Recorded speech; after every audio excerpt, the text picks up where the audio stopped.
honestly, after everything I did for them, this is all they've allowed me to take in this ridiculously small rucksack. Anyway, right, I need a job, I need to find someone. Oh, excuse me, do you work here? Do you want a full reference number? Speechless. Don't surprise me. Seeing this, he's speechless. Anyway, we need to crack on. I know you're in awe. Feel free to look me up. I'm sure you know I am, but feel free to look at my successes just so you have a general zest of sort of jobs I'm looking for. I do see my computer in front of you. Type away.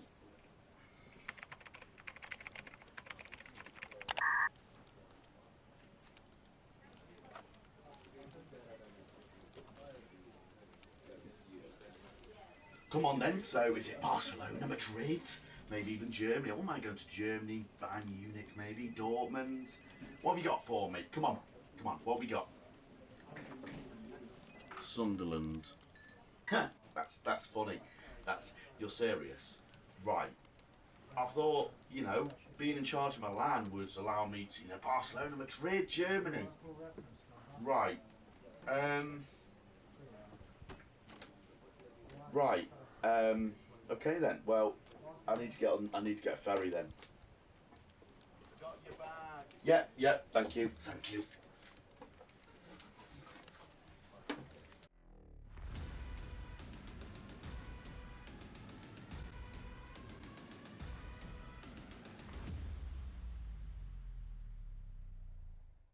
Here we are, ladies and gentlemen, with episode 1 of the Sunderland Football Manager 2021 series here with me, and we are going to be taking Sunderland together back to the big time. Safe to say that Sunderland haven't had the best of times in the past few years.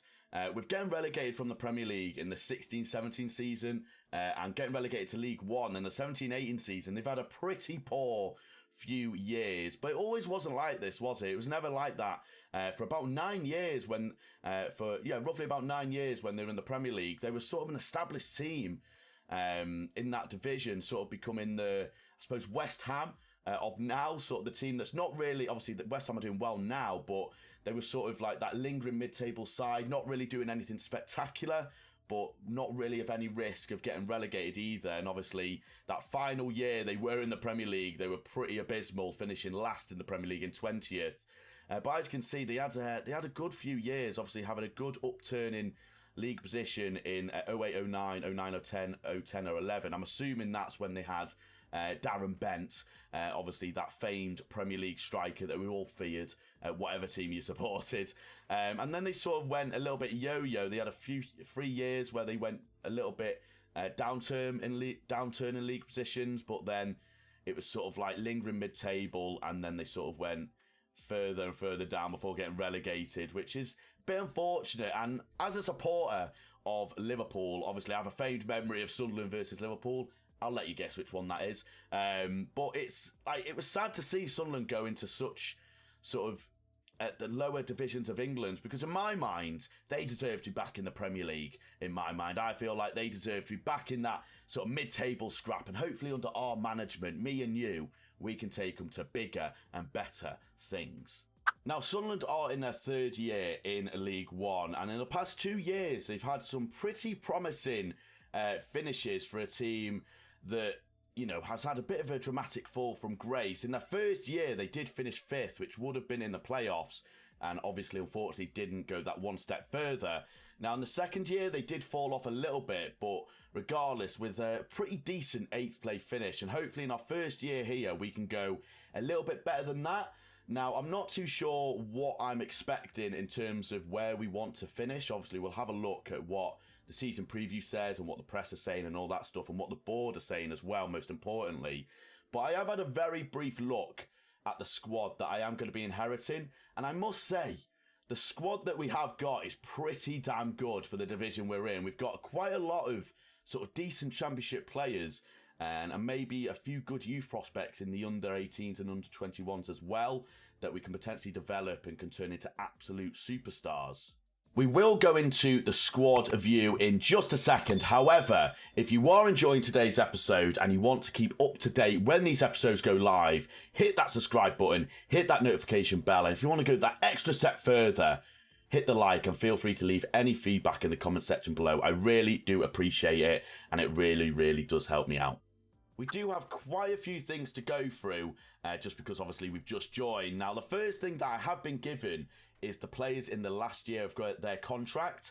Now, the thing that I'm immediately noticing, which is a little bit of a concern, is a lot of these players are what look like to be the best players in our team, with Jordan Willis, George Dobson, Luca 9, quite a few 34, I say quite a few, there's two, Danny Graham and Aidan McGeady. Max Power, our captain, which we'll definitely have to sign for another year.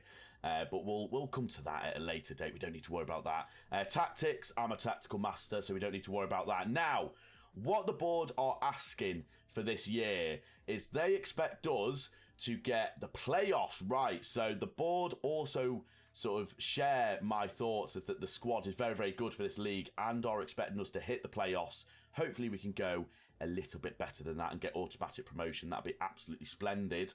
They want us to reach the third round of the FA Cup and the second round of the EFL Cup as well. Now, I'm not really focusing on cup runs. Obviously, wow, they have what required on the FA Cup. And wow, so the board actually do want us to do well in the domestic trophies, which I was going to say that I don't really focus on the domestics really, if I'm honest, just because I'd rather focus on the league because there's no chance of us winning. But obviously in terms of finances, they're probably like, yes, we need to get in there, get a big team in the third round, and we are laughing.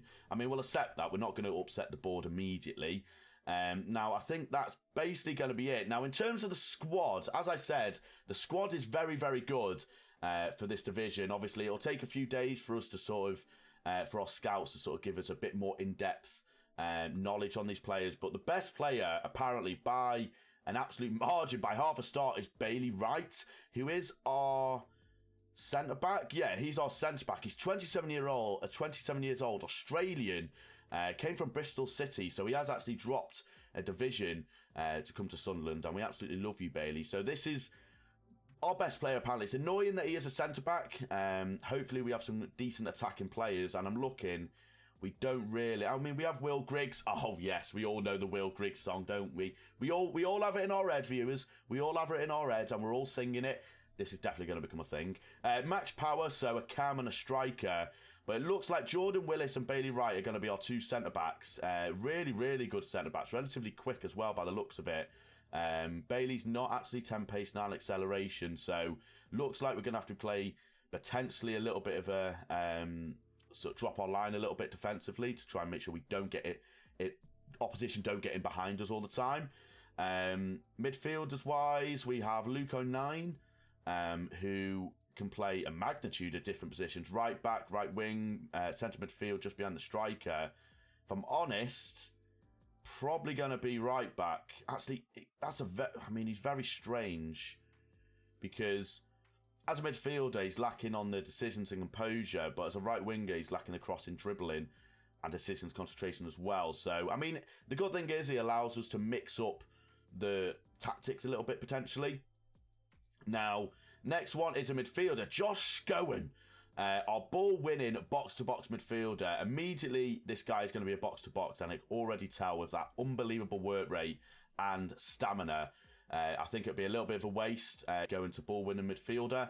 I'd rather get the most out of him. And he's got some decent technical stats as well that may potentially help him in the upper areas of the pitch.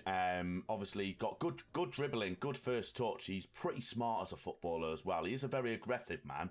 So we don't want to be upsetting this fellow, or he'll be furious at us, and we don't want that. But Josh Scowen looks like he's going to be a first teamer immediately. Really, really good midfielder. And then the next player, the big dog, the pinnacle of Sunderland, Mr. Max Power, our captain, Captain Fantastic.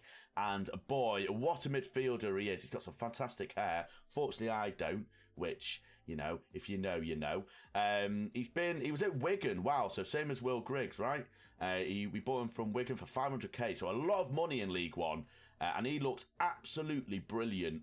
I mean, I was going to say Josh Scowen was going to be our main attacking outlet from midfield, but Max Powers looked at me and gone, no, him, get out of here. I'm the guy. I'm the bloody guy. And I agree with you, Max. I agree with you. You are superb. Your decision-making isn't brilliant. You're relatively quick. You got good stamina, good work rate. So what you'd want from a captain, right? 12 leadership. I'm not sure how that is in terms of like the league that we're in. I mean, I'm assuming it's pretty decent considering he's our captain. But that finishing, composure, dribbling, first touch. For a centre midfielder, he is brilliant. And I mean, Josh Scowen and Max are going to be fighting it out to get the ball in the back of the net by the sounds of it. And then Will Grigg, our striker, is next. Obviously, this guy's had a little bit of a cult following over the past few years. If you know the song, you know the song. Type it in, Will Grigg's YouTube song. You'll know what I'm on about. Now, I'm not too sure what to expect of this guy. He is 29 years old, so in terms of footballing age, he is getting on a little bit. So we might need to potentially look for someone a little bit younger, maybe the end of this year or the end of next potentially. But he's had a pretty poor, he has had a pretty poor goal-scoring record with Sunderland and in his final year with Wigan as well. So hopefully we can unlock the true potential and ability of Will Grigg. But that finishing and composure is pretty decent. He's relatively quick.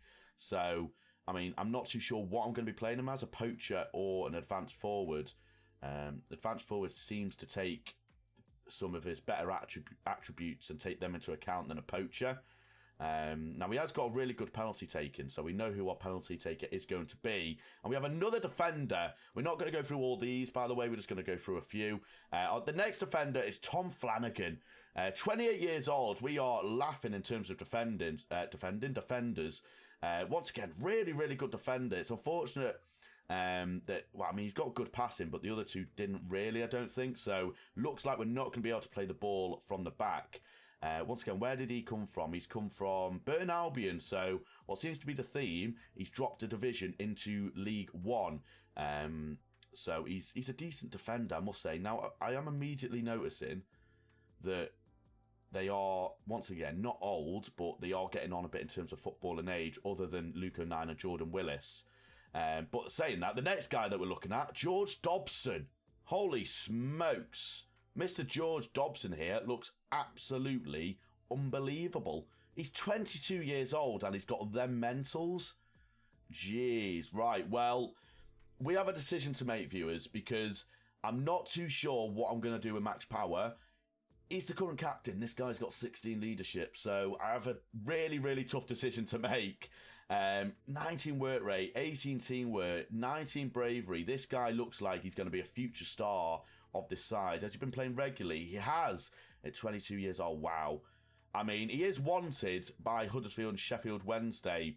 A little bit of an issue. Hopefully they don't actually want to buy him. Hopefully it's just like, yeah, we want him, but we're going to wait till the end of the transfer window to put a bid in for him, and then he kicks up a fuss, then the transfer window ends, and then he's like, yeah, sorry, I didn't mean to kick up a fuss. Hoping that'll happen. Hopefully they don't come in for him. Now, in terms of the rest of the squad, once again, we've got the likes of Danny Graham, obviously a striker. Aidan McGeady is 34 years old. Chris Maguire, 31. Some decent players in this division by the looks of it. Chris Maguire, you're a winger. I mean, you're decent, but you're relatively slow. Danny Graham is obviously a striker. Aidan O'Brien, one of our wingers, left winger, looks pretty good as well. I mean, honestly, viewers, I'm looking at the squad and I'm like, I think I can do something here. I really, really can. If we look at our best player, Brayley Wright, what are the scouts saying? He's a decent player for championship sides. I'm assuming that these 3.5 are going to be like leading players, right? Yeah, leading players for League One. So the pressure's on for me this year. I want to be able to get into the play. Well, I need to get into the playoffs, but I would love to get into the promotion spots. And with the squad that I've inherited here, I don't see why that would be a massive problem, if I'm honest. Obviously, Q, where, you know, at the end of the year, I finished 5th and the board are furious, but hopefully that isn't the case. But what I'm going to do now, viewers, is I'm going to go over to the tactics screen. I'm going to create a tactic with the players that most fit it, and then we will be back, and then we'll have a little sort of think about what players we might potentially need to bring in, if any. I've spent a little bit of time going through the tactics screen, trying to sort of muster up a tactic that I think will get the most out of the players that we do have, our best players.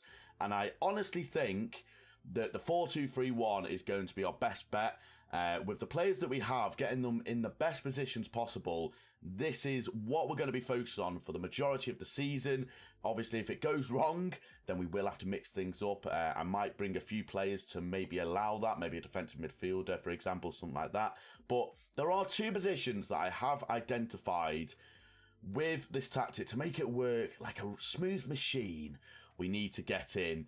That is an attacking midfielder and a left back. Now, with the finances that we do have, we are very, very fortunate that we do have 5.9 million in the bank and 500k to spend and about 14 grand to spend on wage budget as well. So it does allow a little bit of manoeuvring in terms of getting players in. So that is a nice thing to have, a bit of flexibility in terms of what I can spend. I have a decent amount of cash and all that stuff. I haven't got any transfer targets in mind yet. I've sort of just targeted the positions. Now, my reasoning behind these two positions, we'll start off with the attacking midfielder, is, if I'm honest, we don't have any one attacking midfielder base. Like, we don't have that one player that has that passing ability, that technical ability that is able to, create something out of nothing. Obviously, we have Dobson and Power just behind that attacking midfielder that have some really good passing ability, but I want that extra person that can create magic out of nothing, and we haven't got anyone. Obviously, we have Aidan McGreedy, or McGeady. He's not great. Obviously, being 34 years old,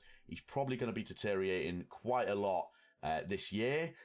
So I'm not going to put all my hopes and dreams on Mr. Aidan here, but he is okay, but he's not going to be the guy. Now, in terms of our left back options aren't horrendous. I probably will look to sell one of these potentially to maybe get a little bit more money in. Now, with the formation that I am playing, I do want my left back to be quite attacking, quite technical on the ball, good crossing, good dribbling. And I don't actually think we have anyone of that ilk, if I'm honest, with Denver, Connor and Callum. Callum, yes, got his name right, viewers. That's how you start your career with a club. Make sure you know the names of your players. Love that. Callum, Connor and Denver. I think Connor's probably the closest, right? It's Connor that he is. So Connor is the closest, but he's not really going to be the man that I think can do what I'm looking for my fullback to do. Now, Connor is quite versatile, which once again allows a little bit of strength and depth, right? But we want a player that's going to be just a left back, attacking, technical, work well with Maguire in that inside forward position. Obviously, he's going to cut inside, allow a bit of space on that left flank, which hopefully that left back will be able to exploit. But overall, I'm really, really happy, man. I'm really, really happy with the squad. I think with the squad that we have, we are definitely one of the better teams in the division. If we look at the teams around us, we'll have a quick look at season preview as well. Hull City and Charlton are the teams that are going to be challenging us, and we are predicted to get second place. So a little bit of pressure on me there. They are expecting us to get promoted. Obviously, the board want us to get playoffs, so pressure from everywhere, which I deal fantastically well in pressure, viewers. Don't you worry about that. But in terms of Hull City, who's their best player? Reece Burke. He is a defender, 23 years old, looks really, really good. I wouldn't say he's that much better, than the players we have. If I'm honest, I'm not going to go through all of Hull City, but once again, they were yo-yoing between the leagues a few years ago. The next team was Charlton. Ben Watson, Wigan. Knowledge, viewers, knowledge. Wigan. I remember him from Wigan. Also remember him from Watford as well. He is 35 though, so he is going to be deteriorating. His pace is not there. So if he gets injured or if he starts deteriorating rapidly, Charlton could be in a little bit of trouble in that midfield area. I'm assuming Charlton have a good squad overall. They don't have a vice captain though. Turmoil at Charlton. Turmoil, viewers. One of my goals for this series is I do really, really want to get into youth development. Obviously, in the AC Milan save, we had some really, really good youth prospects. But because this save is going to be a lot more long-term than AC Milan, I really, really want to try and bring in some homegrown players, bring in some youth prospects that have come from Sunderland's youth academy and build them up to the first team. That is one goal that I've sort of set myself. Now, initially, we do have some really, really good prospects. And I did say I was looking for an attacking midfielder. I'm looking at Elliot Embleton. I don't know. Answers on a postcard. But he's got 4.5-star potential with 3-star ability. And, he causes a little bit of a headache for me because he's out for 2-3 months. Never mind. I was going to say I could start potentially playing him, but he's out long term, so that plan's got ripped up. Now, the next guy is Morgan Feeney. He's a centre-back. No. Sorry, Morgan. You look okay, but you're nowhere near the quality that I'm going to be looking for. But Dan Neil looks exciting, doesn't he? 18 years old, young midfielder, 5-star potential. And, I mean, for 18, he's not bad. He's not bad at all. He did. He came through up our youth academy. And, I mean, that determination and work rate looks decent. He's got okay mentals. Obviously, being only 18, you can't really expect much from him, but definitely someone we need to keep an eye on here with Mr. Dan Neil. Try and develop him. He's probably got a few years of development. We'll probably send him on loan at some point so he can get first-team football. And you never know. In a few years' time, he could be the next big thing. But obviously, the problem for Dan is if we get promoted, obviously potential is probably not going to be as good as it is in comparison to the league that we're going to be in with the Championship or maybe the Premier League. What about the under-18s? Right. We have one player that's immediately sort of sticking out to me is Adam Richardson. 4.5-star potential with 1.5-star ability. And he looks okay. Only being 16, so once again, unfortunately for him, he's probably not going to be at the level that we look at if we get promoted. He's probably going to... Obviously, his potential is going to go down when we go up and further in the league. So it's hard to really sort of look at these players and be like, I'm going to develop them because the potential is probably going to go down. And we're probably going to look at regens as well in a few years' time, get some good regens in that'll be absolutely fantastic. But yeah, I think in terms of the overall sort of development and the overall overview of the club, we are in a really, really good position. Really, really good. Obviously, with this league being absolutely ridiculously long. I think it's 46 games. I think it's 46 games. I'm going to have a quick look so I don't look like a fool. That's the wrong one. 46 games, right? Yes, it is 46. Okay, yes, it's 46. So there's a lot of games in this league, which means we're going to need some decent strength and depth to make sure we don't get any injuries and we're able to still put out a decent side throughout the year. But yeah, I'm really happy. Obviously, put in the comments what you think this squad should be expected to do. If there's any players I should be looking out for, any players that specifically you want to keep an eye on, and do let me know if there's any players you think I should get in. I'm curious. But yeah, that is going to bring us to the end of this episode. Obviously, unfortunately, there was no matches in this episode. This was just sort of an overall view of what I'm going to be working with. I really hope you're absolutely excited for this series as much as I am. I can't wait to see how this develops and see where we get in a few years' time. But yeah, thank you all so much for watching, ladies and gentlemen. If you have enjoyed the episode, make sure you like, subscribe, share the video around. It really, really does help. And I'll see you the next episode where we will play our first league game and we will have all of our transfers. Look forward to that. I'll see you very soon. Goodbye.